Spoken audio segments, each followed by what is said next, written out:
Hello. Hey there, Andre. Hey. Merry Christmas. It's no um, uh, longer Christmas. it's still Christmas in my heart, and it will be basically until mid-January when my Christmas tree comes down. It is the 26th of December when we are recording this, so it's not even that far from actual Christmas. Hi, everyone.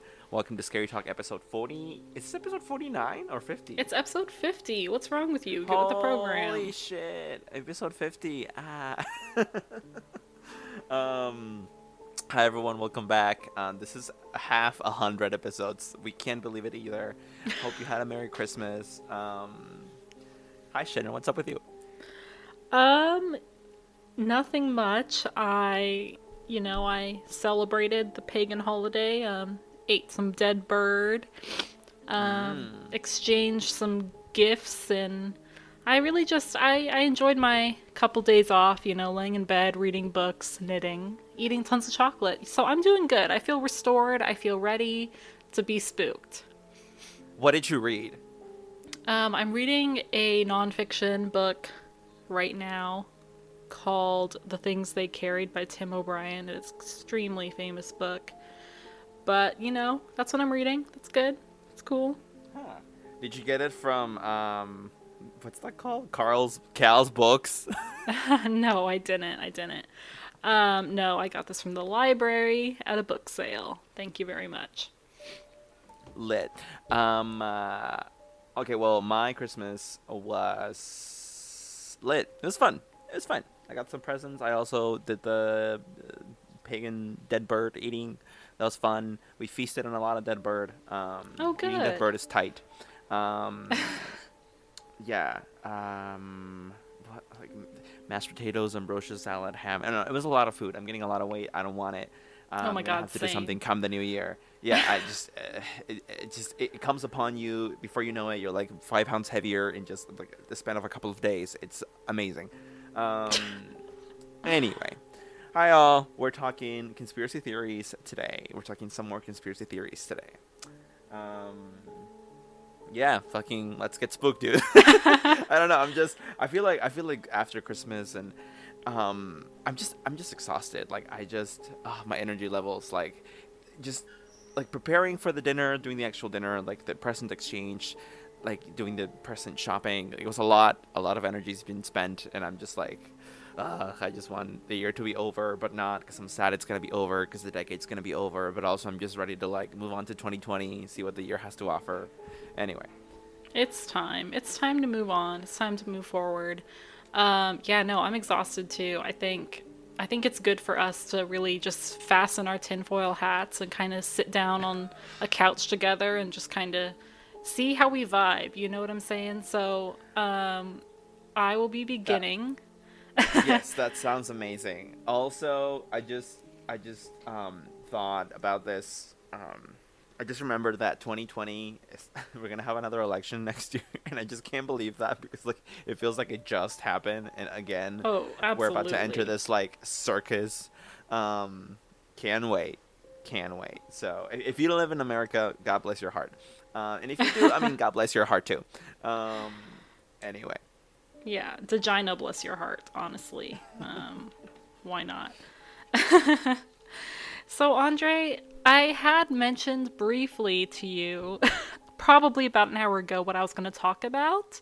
Do Uh you want huh. to do you want to share with the class what I'm going to be talking about and what you think I'm going to be talking about?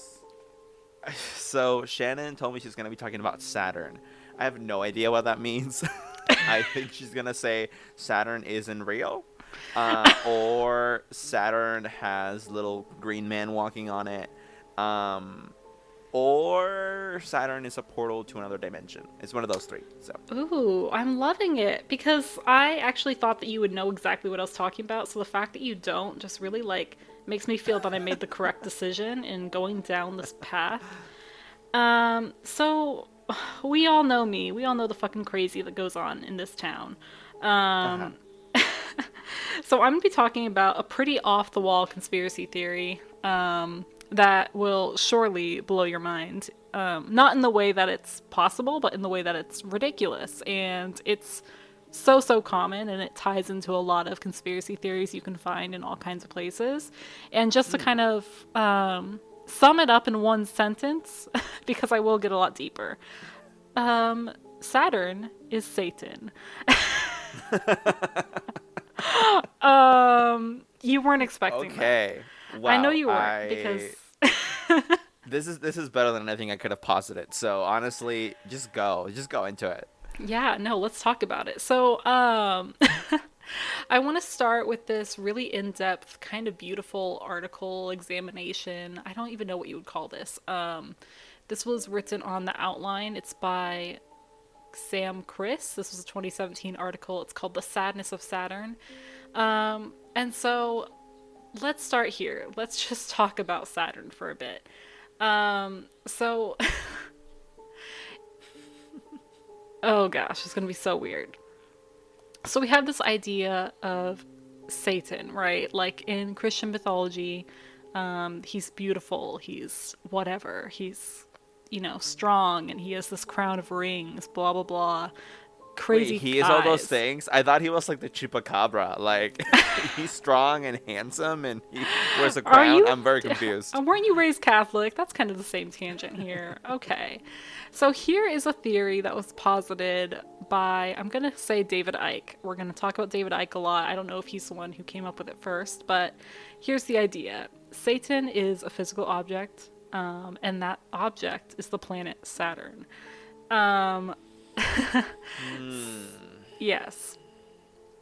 So, in theory, a unmanned spacecraft, well, not in theory, this part's true. An unmanned spacecraft sent by NASA called Cassini was sent into orbit 20 years ago, and it was supposed to document Saturn and kind of pay attention to whatever was happening there. And it did capture some stuff, which I'll get into later, but it burnt into nothingness in the atmosphere, so we don't have that much information about it. So David Icke, kind of to segue into this, he believes in the Illuminati being lizard men, and these lizard men, slit-eyed, they're worshiping the devil, but what they're actually worshiping is Saturn.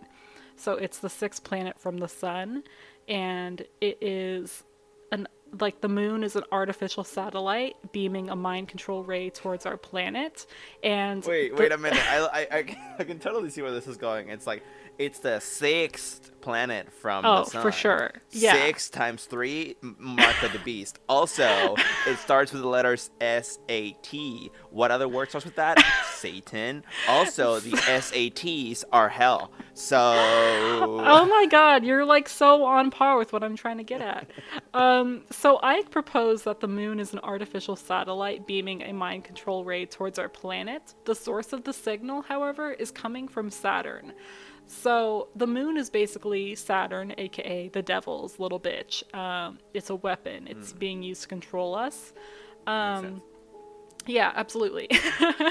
So if everyone probably knows who David Icke is, if you've ever looked in conspiracies at all, YouTube is just littered with all kinds of David Icke stuff. And he's kind of, what you would call nuts. He's a professional conspiracy theorist and former footballer and sports broadcaster. He believes that right there is one hell of a career change. Absolutely. But you can kind of see how it would tie in. He just got thrown insane. So he believes that the universe is made up of vibrational energy, and it consists of an infinite number of dimensions that share the same space. He believes that these reptilian beings that control our world are called Archons, or in other conspiracies, the Anunnaki. And so the shape-shifting reptilians are known as the Illuminati, and they manipulate all of our events, all of our lives, so that they can feed off of our negative energy. And so this is called the Saturn Moon Matrix. So it's literally everything on Earth and the collective human consciousness are manipulated from the moon, which is operating on an interdimensional portal coming from Saturn. If you think I sound crazy, good, because we're just getting started. Um, I love this. and I love that I'm approaching it so seriously because this is No, something I that's mean, so how nuts. else could you approach something like this? Also, when does Uranus come in? Uranus is off to the side, waiting to be penetrated. I'm not gonna dive in there just yet. Fair enough. So Ike says, we are living in a dream world within a dream world, a matrix within the virtual reality universe, and it is being broadcast from the moon. Unless people force themselves to become fully conscious, their minds are the moon's mind.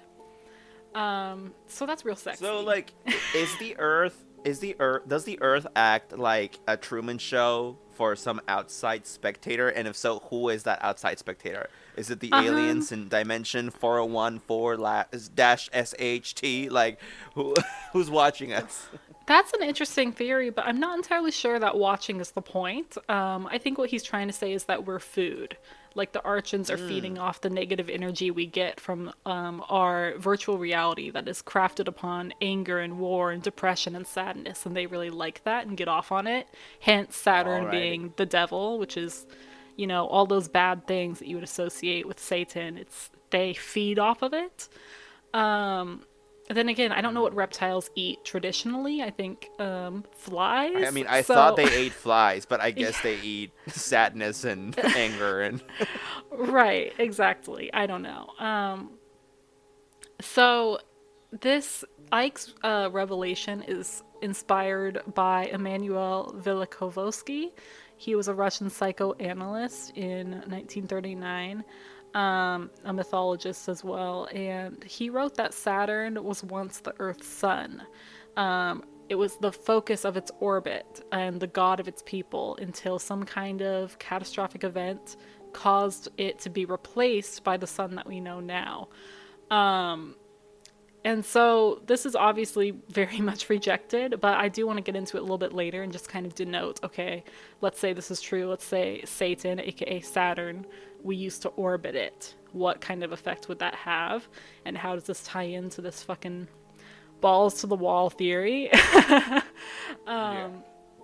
So Velikovsky also said that Saturn and Jupiter, they're the outer planets. They have the ability to produce their own heat rather than rely on heat from the sun. And actually, this is true. And there has been scientists who posit that Saturn may have once been a star. So that's also true. And Velikovsky also said it's possible Jupiter and Saturn were part of a double star system. And there is theory. Okay, so this is getting a little bit biblical here. So if you believe in the fucking flood, the Noah's Ark flood from the Christian Bible, Hmm. according to Velikovsky, it did happen, and it happened because Saturn and Jupiter had a drift. So they drifted extremely close to each other on orbital paths, and they were so close that these violent like quakings and tidal effects in their atmospheres created this like cosmic event on Earth. So when all these planets were rearranging themselves, it caused the mass flooding. So that's one theory. This is a lot. This It is really a is. lot. It is. Like, It's just that idea of like if we can pull one thread, all the other threads start to come loose. that's literally what I was thinking about. I was like, at this point, I could say literally anything. I could be like, also, Pluto used to be a meteor that just was traveling, but all of a sudden got stuck midair and just like fell into our orbit and is now a planet that just it's just a poor meteor that couldn't escape. And now, though, it's a planet, and it's because Saturn was pulling it with its satanic energy, and it made it stick into It's the orbit, and it's so now it's always in orbit. it's sticky Saturn pussy, okay? That's what's up.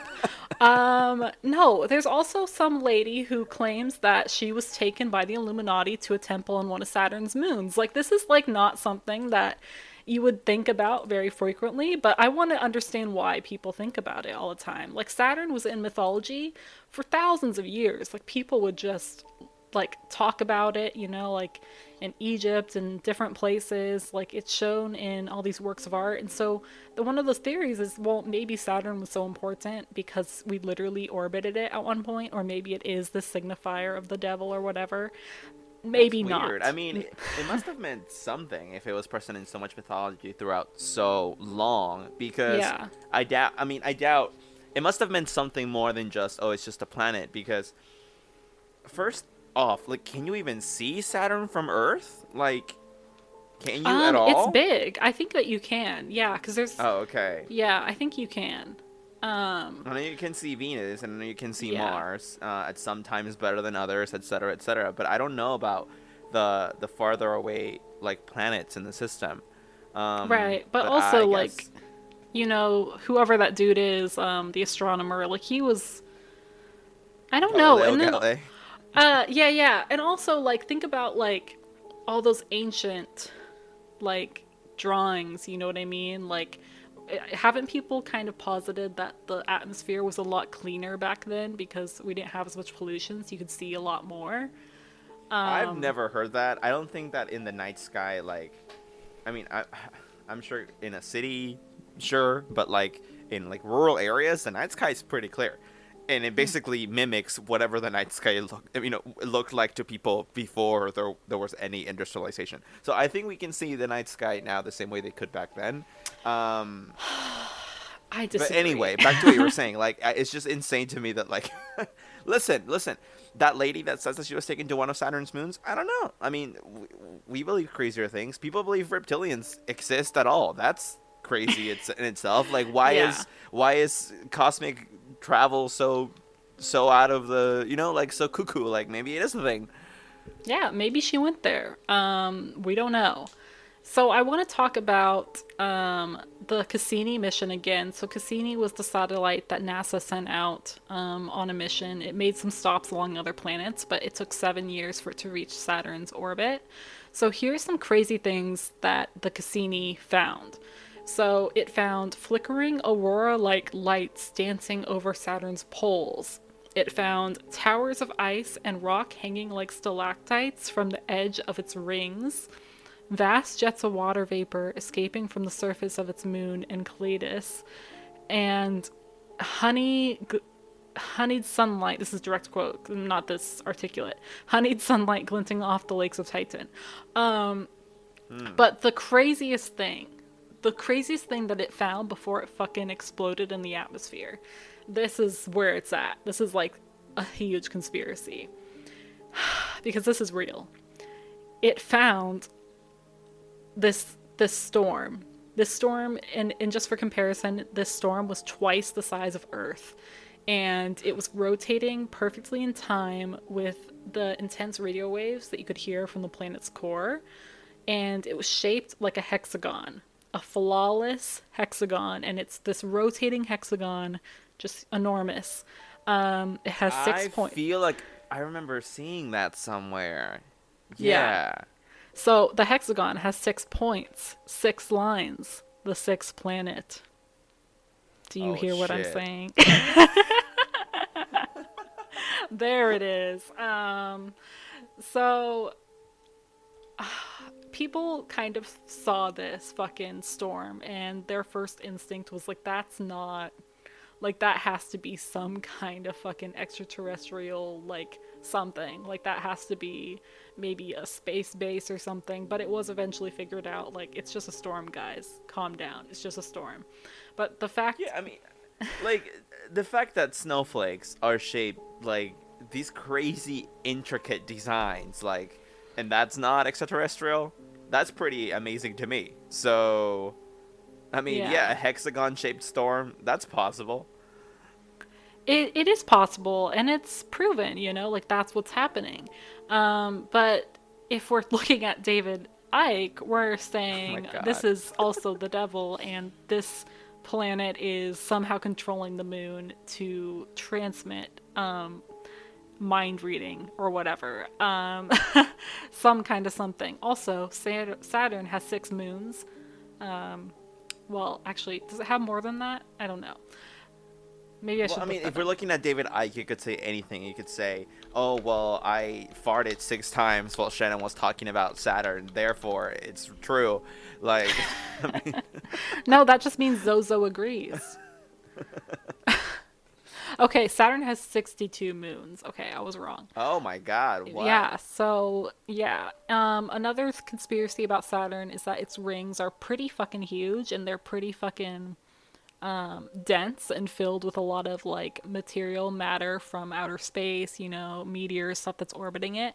And so people think, hey, these rings are hiding a service station either on Saturn or within the rings that are UFOs, and they're just hiding in there so they can come to Earth to and from Saturn. That's kind of pie in the sky, but like, here's this mysterious large planet everyone's obsessed with. Let's just throw shit at the wall, see what sticks. Am I right? So, here's just anecdotal. Of the 5 extraterrestrial planets known to our civilization, Saturn is the only one not named after a god.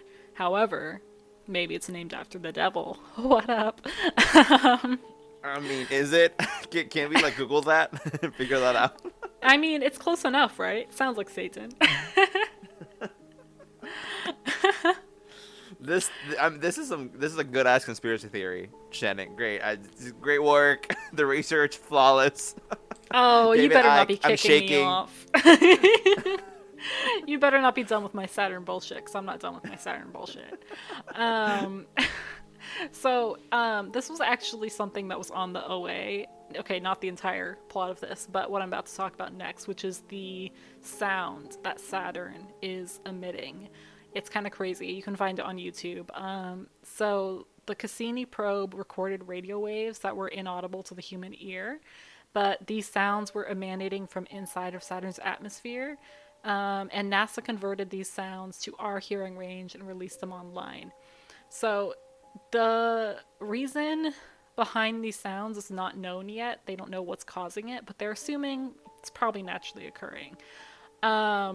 So one audio expert, Joost van Dyke, he altered the pitch of the recordings and he believed that he identified patterns within the radio waves. So these waves were not naturally occurring to him. He considered them to be intentional communication from the planet itself. So Do a people lot of people... forget that Saturn? Wait, I need to look this up in case I'm wrong, but I am pretty sure Saturn is just like Jupiter. What do you mean? Do people? Yeah. Okay, yeah. Do people forget that Saturn is a gas giant? Like, you can't. There's no green man on Saturn, because Saturn is just a giant ball of gas. You can't stand on it. But You'll just fall. But can't Satan be a giant ball of gas? Like, why does he... Possibly. I mean, also, I guess like an extraterrestrial ship could be hiding within Saturn, and the gas is so dense that we wouldn't be able to see it from the outside. But that just seems way less likely than, say, there are Martians on Mars. That's far more likely because they can actually live there. It could be that we just haven't found them. Like, that's far more likely to me. But we're talking about something that's outside of reality, and we're talking about guess. something outside of science. So we're saying this fucking gas ball is Satan and it's controlling us. Like, that's all we're saying. Nothing too crazy. I guess I got off course. Yeah, no. You're saying that. Okay, you're saying that.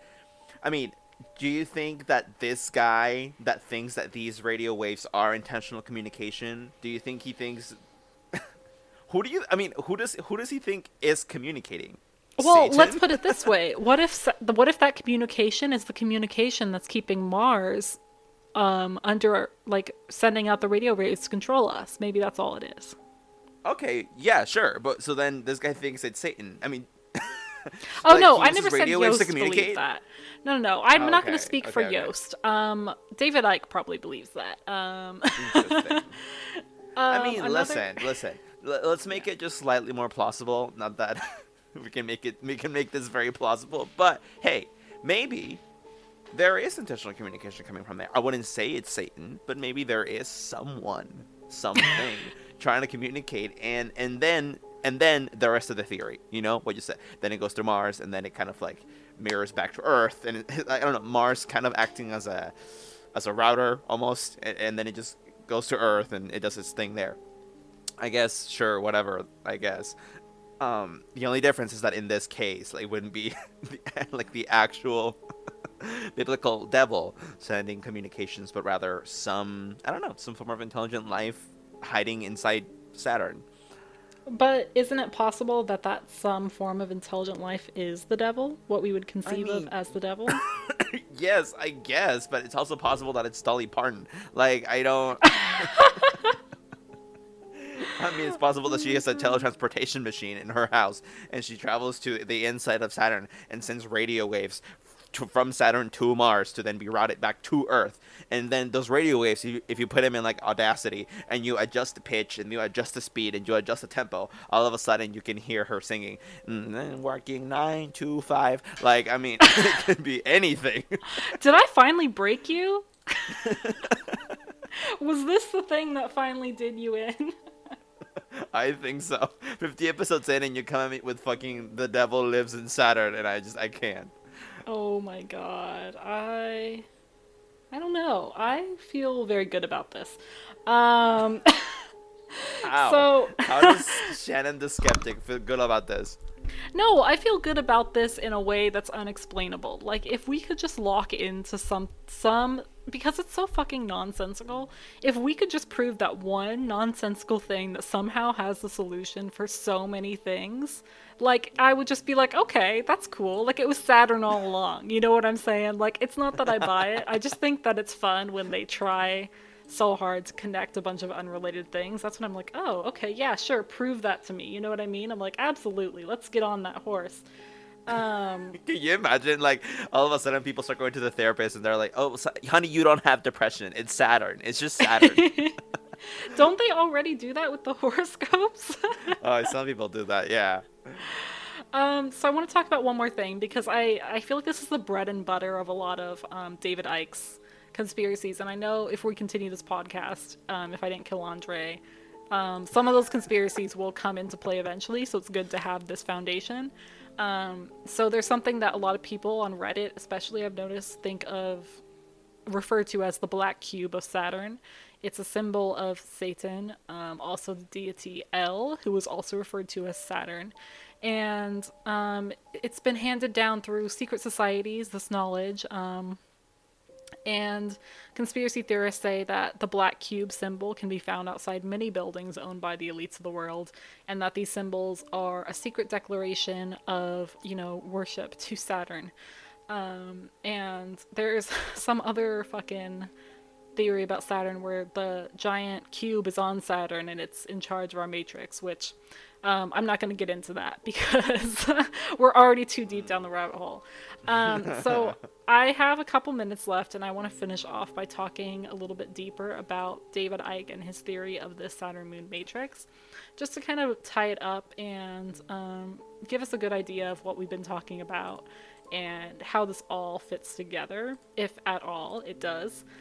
So to kind of reset and reestablish, so Icke believes that the reptilians have closed off the frequencies to the other dimensions, so we can't sense them. It's kind of like a firewall.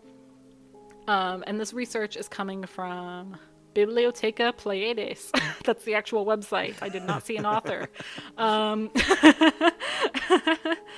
So he believes that this firewall comes from the moon. So the moon is blocking these abilities that are embedded inside of us, like our physical being, but we cannot access them because of the moon.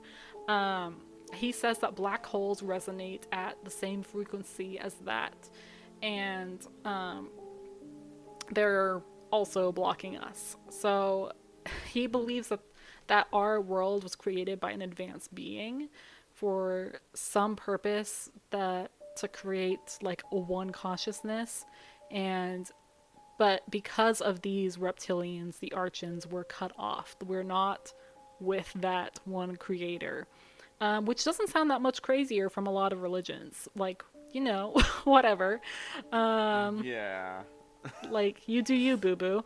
Um, Uh-huh. so, what is the energy force that the Archons, the reptilians, are feeding off of? Well, I'm glad you didn't ask, Andre. It's called chi. It's called chi. And so this chi is like the Star Wars Cheese? Force. They feed No, off of chi. cheese? Chi. Oh, CHI. okay. Chi. So it's our life energy. It's flowing through our body and it's linked to everything around us. And so it's supposedly a form of photon energy. Photons like light. And so they're feeding off this dark energy that we're creating by all of our sadness and whatever. And the moon is some interdimensional portal for bad entities and energies from other dimensions. He believes that aliens use the moon as a home base for hijacking signals from the universe.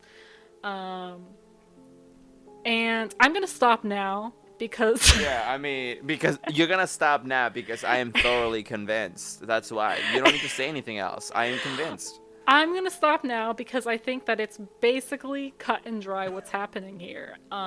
We're obviously all being controlled by the reptilians who want to keep us away from our true powerful form of being with our one creator. If you would like to join my cult, you can access my website at. Or Just you can kidding. call 1-800-Shannon. Oh my god, So what if you that's actually like bought that phone number? oh my god, seriously. No, but yeah, no, it's an interesting all-encapsulating theory that is not unlike most religions. They're saying here's all these horrible bad things and here's what's in the way of it. If we could somehow ascend from that darkness, we could find the light. Like, how is that any less crazy than modern Christianity? And that's what I want to leave you Listen, with.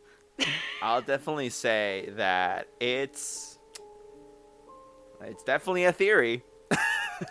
um So when I said we were going to put on our tinfoil hats, I really, I really left meant it.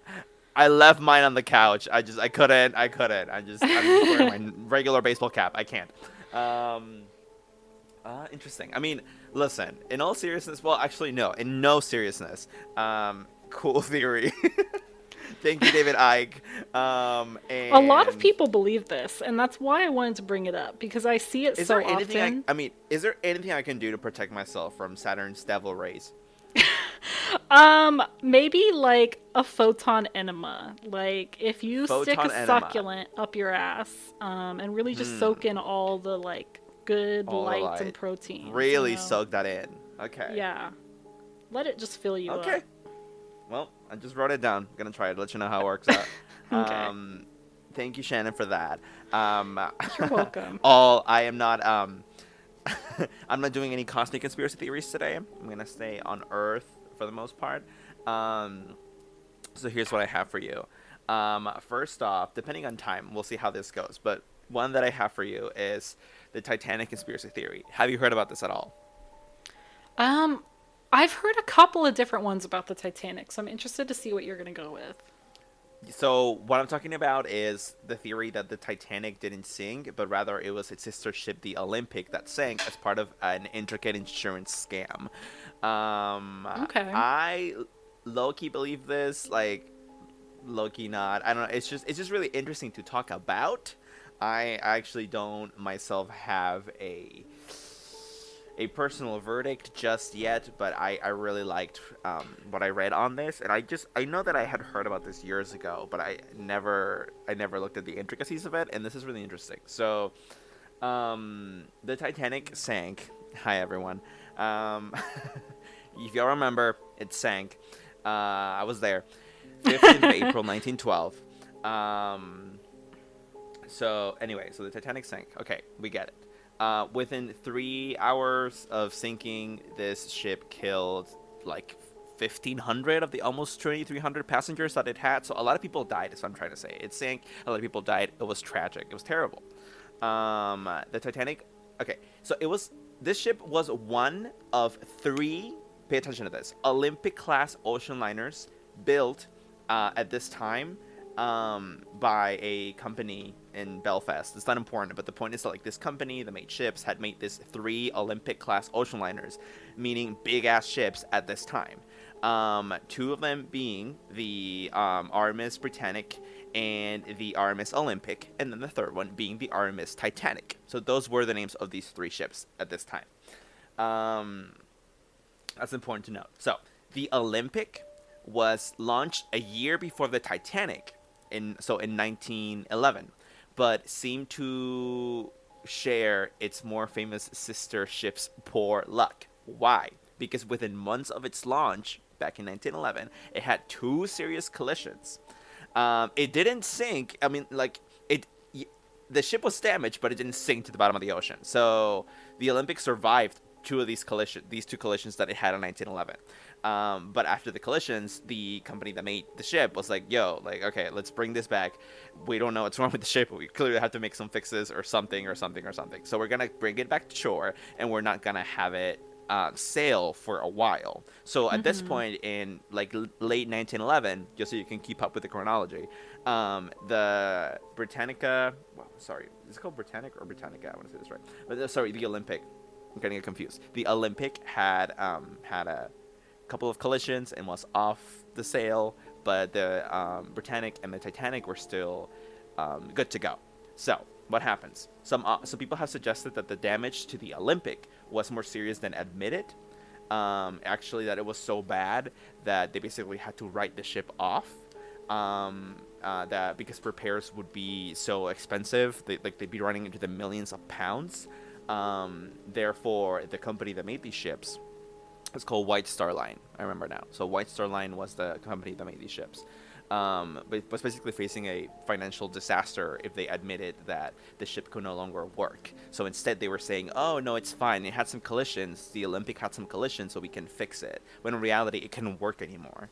And do you see where I'm going now? And so obviously, when I read this, I was like, oh, okay. Then I totally see how they could have come up with this insurance scam, right? Because the ships that this White Line Star Cruise, like, that they built were obviously insured. So instead of admitting that the Olympic was a write-off at this point, the theory basically, I mean, to keep it concise, is that they sent the fucking ship out on the ocean knowing full well it was going to sink.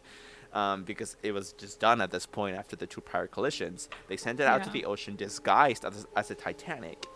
And it sank inevitably, and they were like, oh, what? It shouldn't have sank. It's not our fault. We kept it in top tip shape when they didn't. And so their insurance company paid them a bunch of money. It's fucked. Did that happen? Did they actually get paid the money? Yes, like that's the thing, that it's only, I mean, I don't know a lot about like giant cruise liners, but I think it makes sense. It's kind of like with a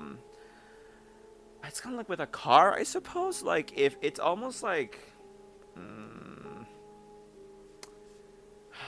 or is it more like a home?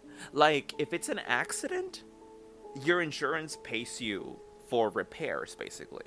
And it pays you all that money. And the thing is that, like, for say, like homeowners insurance, for example. Like, there's a natural disaster and your home is destroyed in a fire or something. Like, your homeowners insurance, like, you collect money from them so you can basically live elsewhere. But of course, you take the hit of, well, your home's been destroyed. This is a huge scam, though, because in this case, like, they already had taking the hit, like they knew the ship wasn't working. They still made all these people pay for passage on this fucking ship on which they were gonna die on, and then they also collected the insurance money knowing full well the ship was gonna sink, and it sank. So that's super fucked. Because the same way an insurance company wouldn't knowingly insure a house that it's in absolutely shit condition. Like, the insurance company, had it known that this was actually the Olympic that was all busted and not the Titanic that was brand new, it would have, you know what I mean? Like, it would have not kept the insurance at the level that it had it. Like, they wouldn't have collected that much money. So it's a fucking mess. I don't know. I kind of believe it. Okay, so here's some evidence. So let's look at this. Okay, so the portholes. So the proponents of this theory point out that there's disparities in the number of portholes on the ships. The Olympic had 16 portholes, and the Titanic had 14. Portholes are those like holes on the front of ships. You've seen them, like, and they have like rope coming out of them, and they basically like attach them to the dock. Anyway, portholes. Olympic 16, Titanic 14. Um, the photographs taken of the Titanic in dry dock show it with 14 portholes, but by the time the Titanic had,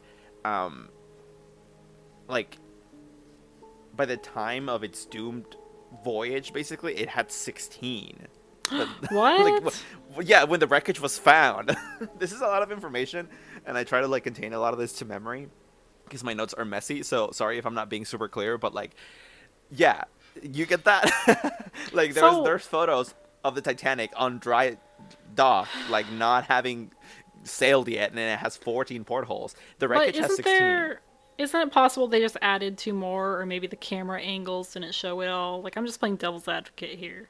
I mean, some people say that like maybe what if last minute after the pictures they added two extra portholes as part of like aesthetic changes, but I really doubt that. Camera angle, I know there's no way it could have been that. Like it really is just a very flat picture of the side of the ship. There's no way you could miss the holes. So yeah, I mean, Interesting. interesting. Okay, more. Um, Oh, okay. Wait, other evidence that supports the switch. Speaking of the portholes, more. This is kind of connected because it's about things on the side of the ship that you can see. The windows on the Olympic were somewhat unevenly spaced. You can see this in the picture too, but they were much more evenly spaced on the Titanic. And again, by the time the Titanic had like sailed, and we have pictures of the wreckage afterwards, the Titanic had acquired unevenly spaced windows like the Olympic. So excuse me, ho. What? More off. Okay, so more stuff. The damage to the Olympic after its collision with one of the two. You know how I told you that it had two collisions back in 1911. Mm-hmm. So the one after one of those collisions, the Olympic had a very noticeable like damage to its second list to port, which is basically like a part of the side of the ship. It's complicated. I like read about it and I didn't like quite get what it was, but basically you can kind of see it in a picture.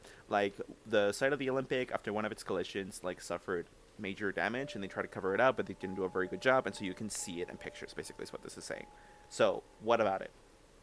The undamaged Titanic had no such damage. However, one second-class passenger who survived the sinking, his name is Lawrence Beasley, later reported that the Titanic did in fact have this damage, and that he could see it.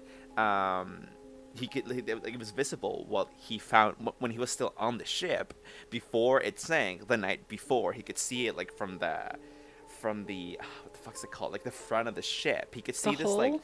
big plate on the side of the ship, this like big metallic plate, be really like messed up, which made no sense because the Titanic had never had any collisions before. It was really, you know what I mean? So Mm-hmm. there was also rumors amongst the crew, allegedly, that okay, so there was a nationwide coal strike during the launch of the Titanic. This is important, and this led to thousands of people, like firemen and like greasers, kind of stuff, like those kind of workers. It left them short of work.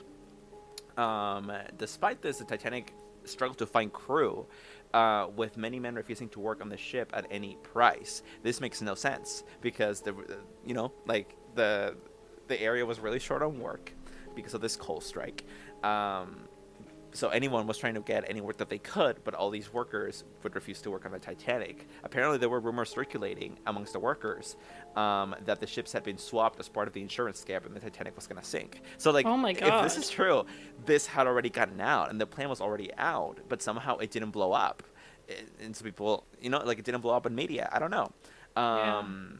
Yeah, so I mean, there's basically the theory that there was foreknowledge of the sinking of the Titanic, and that this is what frightened man off from wanting to work on the ship. That they had this foreknowledge. So I don't know, and this is a fact. Like when the Titanic started sail, it was only just over half full. So I mean, workers wise, like it didn't. Yeah. So I don't Well, know. Like tragedy makes money, you know? Like still we have that fucking Kate Winslet movie, you know what I mean? And like people talk about it. Like I'm not I mean, saying that I fully subscribe to this, but like why like if they let it happen, like I wouldn't be surprised, you know? that's kind of fucked though, isn't it? Um. Oh, I forgot to tell you who allegedly perpetrated this scam. So it's not just White Star Line, the cruise line, but apparently, its owner, J.P. Morgan, who owned more than just White Star Line, was the one that actually devised the audacious insurance scam to try to basically like salvage the investment they had in the Olympic. Um, this is interesting because this is a big name. JP Morgan owns Chase Bank today, and Chase Bank Oh is my basically like the god. third largest bank in the world. Um, that's kind of a big deal. So JP Morgan at the time owned White Star Line, which is the company that made these cruise liners. That's not all he owned though. This was just one of his properties. Yeah, I don't know. I just wanted to point out if it's interesting. I think it's interesting that his name is attached to this conspiracy theory. But anyway, more evidence. So, um, uh, there were a lot of last minute cancellations from very high profile passengers, um, that suggests some kind of foreknowledge about this situation. Obviously, not from all of them because a lot of people still boarded the ship, like the what 20 almost 2,300 lives boarded that ship, but there were a lot of high profile passengers that canceled last minute, like the Hmm. richest and most prestigious names, basically. J.P. Morgan himself, who was the person who financed White Star, was due to travel on the Titanic on that day, but canceled his trip a few days before the departure, claiming illness. Oh Now, my listen to this. god. A New York Times reporter discovered this to be a lie. Apparently, JP Morgan was actually seen perfectly well with his mistress in France on the very day that the Titanic sank. Oh my god. Also,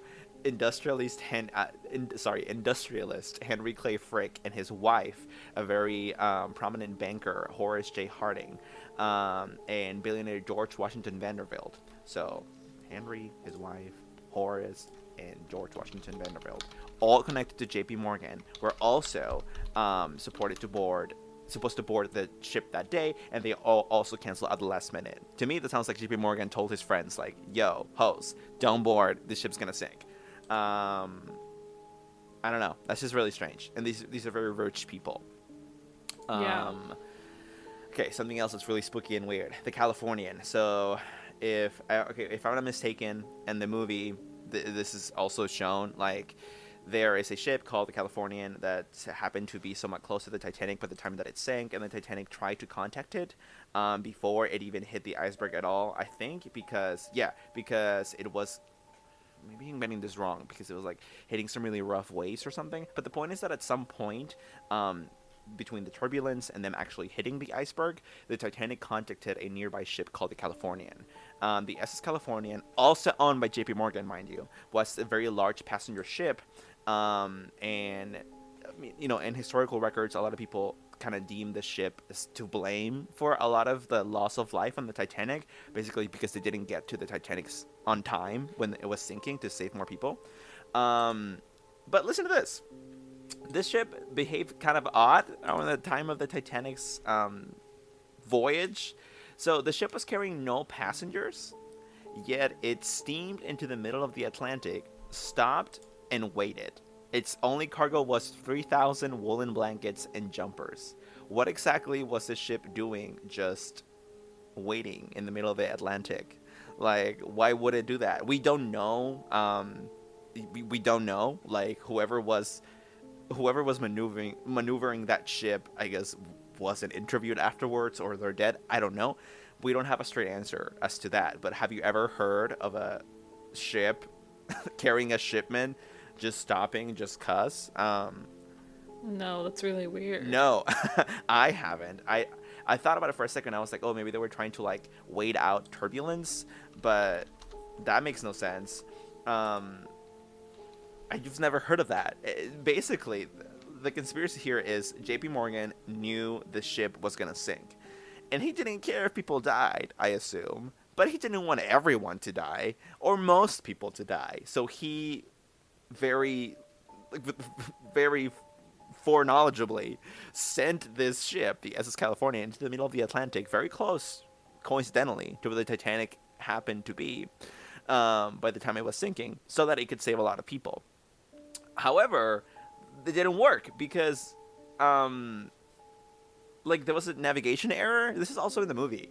In the SS Californian, by the time like it heard the SOS from the Titanic, um, like it was a mess. Like the California received the SOS, but like they didn't act on it for a while, and also at the time they did, like they went to the Titanic, but like the navigation error, they had the wrong coordinates or something, and so they ended up like 12 miles away from the ship, and so like then it took them like a long time to find the actual ship, and then people were already dead. It was like a fucking mess. So. Ugh. Yeah, a lot of people still died, even if JP Morgan's intention was to save all these people. As if that would make him a good guy anyway. Like he's still like Yeah. actively trying to sink the ship. But still, that would have been something. But no, it didn't work, and 1,500 people still died. So Well, here's the thing. Like, at the end of the day, like, think about how big JP Morgan is today. Like, think about how big he must have been back then. Like, let's say people knew about it. They aren't going to take this person down. He has power, he has wealth. Like, he's told the people who have power and wealth to get off. You know what I mean? Maybe they use them to buy tickets to make the poorer people buy tickets as well, you know? And then just, yeah, didn't show up. Like, it's all. Like, none of that would surprise me, you know? poor Jack. Why did he have to get on that ship? Oh, He was so Jack was hot. never on that ship. Let's be real. Okay, so also like complete tangent. I watched this YouTube video of this girl some time ago. It was like went viral. She had a Chase Bank checking account, and apparently it's like a fucking mess. If you ever like lose money, they'll like make you go through these like fucking like hoops and bars and shit to like recover it. It's like a mess. So basically, lesson here is, guys, don't get a Chase checking account. Oh my um, god. Anyway, so the wreck of the Titanic. This is kind of like the last part of evidence. The wreck of the Titanic was discovered back in 1985 by this guy named Robert Ballard, and some of the evidence from the wreck also supports the switch theory. There's a stamp, the stamp 401, which is the ID number used for the Titanic, at the Harlan dock, which is from where it sailed in 1912. This stamp, the 401 stamp, can be seen in the Titanic's propeller. It's a barcode basically to identify the ship's propeller. So some authors though have suggested that the Titanic propeller was fitted to the Olympic during its repair, following the collision, following one of the two Olympic collisions. If this is true, this would be strong evidence that the vessel on the ocean floor is actually the Olympic. Damn. But you know what I'm saying? So like when the Olympic like had one of its collisions, they took out the propeller because it got fucked up, and they put one of the Titanic's Titanics. propellers. Basically, yeah, it's exactly. So I So don't know. basically, you've sold me on this conspiracy. Yeah, I mean, have I? Yeah, I mean, there's just a lot. There's a lot of evidence. I feel like it's probably going to be one of those things where we as a society just know, that it happened, and it's like, well, that fucking sucks, but there's not anything we can do But it's about it. yeah, but it's never like a thing, and it's never like really talked about like a thing. You know what I mean? Yeah. Kind of like 9/11. I mean, I'm not, I'm You not dropped saying that it, but I am ball, saying it. Like, George Bush. listen. Anyway, okay. So one more thing I forgot to mention. So what appear to be the letters M and P can also be seen on the side of the wreck. Those could be the remains of the ship's original etched nameplate, Olympic. MP, What? covered over with the Titanics as part of the scam. The Oh wreck, my god. Shannon, also appears to show some evidence of the gray paint used as an undercoat on the Olympic. This makes no sense because the Titanic used black paint for its undercoat. But now that it's at the bottom of the ocean and a lot of the overpaint is coming off, you can see the underpaint of the ship and it's gray instead of black. So what the fuck? God, that's so dark. This is all so Yeah, dark. it is really dark. Also, like, if you think about it, there was so much, like, insurance scams were really common back then at the time of the Titanic sinking, and like we maybe have a like hard time understanding how this could be pulled off today, because it probably couldn't, because there's like a lot of media coverage. But back in 1912, like, that was probably way more easier. So Oh, for sure. yeah, like, there's only one film, I think, that survived of the Titanic, and there's also pictures, but like very few. And with the two ships looking like extremely similar, like, you basically would need like an eagle eye to like spot the swap. And I don't know. Well, also, like, witnesses, like survivors, they're your greatest asset in terms of something like that because they're so traumatized that they would never believe that someone could do that to them, like, and live with themselves. They would be like, oh, it was so horrible when it happened, and blah, blah, blah. Yo, You know like, what I mean? yeah, they're much more focused on the experience and just having Yeah. lived through it, and they probably don't even want to think about it or talk about it. Like, Yeah. it's terrible. Anyway, thank you, theunredacted.com, for a lot of the info on this article. Great article. And that's what I have. That conspiracy took longer than I thought, but it's all right. Whatever else I have, we'll just cover in some other episode. Shannon, any last thoughts? Any last words? I'm truly shook. I'm gonna have to research this after that because that's crazy. Like, Merry Christmas, Yeah. y'all. We live in a fucked up society. There's definitely some cons to the conspiracy. I didn't get into those because of time, and also just because, well, I'm here to convince you that it did happen, not the opposite. But I mean, like, to be fair, there's a lot of cons, and you can read those too. But none of them. When I read the cons, they read to me as like, they weren't necessarily addressing the reasons why the theory is believable. They were different. You know what I'm saying? Like, they were different reasons. They weren't contradicting the things that I said. They were just. I'll send you the article. It's complicated, but anyway, I don't know. I kind of believe it. That's what I have to say. Is the Mothman real? The Mothman's real, and I guess so is the fucking Titanic switch theory. Hashtag sad man. Like, press F to pay respects to all the Titanic victims. Yeah, we're all very sorry that happened to you. Sorry. That's what I have. Thank you, everyone, for. I just, like, this is such a somber note because, like, a lot of 1,500 people died there, and God, Jack was so hot. Oh my god, Jack's Everyone, not real! if you have any topic ideas for episode 51, please do send our way. You can DM us on Twitter at TalkScary, also on Instagram at TalkScary, and on Facebook at Scary Talk. You can find the podcast on all podcast listening platforms, and you can also find all of our stuff, like our YouTube, our merch, ways to support us, everything on our Twitter bio. Shannon, any last words? But can you find Andre? That's the real question. You cannot find me. I do not have social media because I don't want my FBI agent any closer to me than he already is. So I keep him at an arm. I keep him at arm's length. No. The moon. I have a knows your Facebook, but none of you secrets. hoes are gonna find it. So Andre? anyway, yes, I'm here. I thought the CIA agent got you. I was kind of worried there for a second. Anyway, everyone, everything's scary. Don't leave your house. The Mothman's real. Shannon, Merry Christmas. Everyone, Merry Christmas. I think you'll be listening to us again after the new year. So you'll be listening we'll see you next decade. Bye. Holla.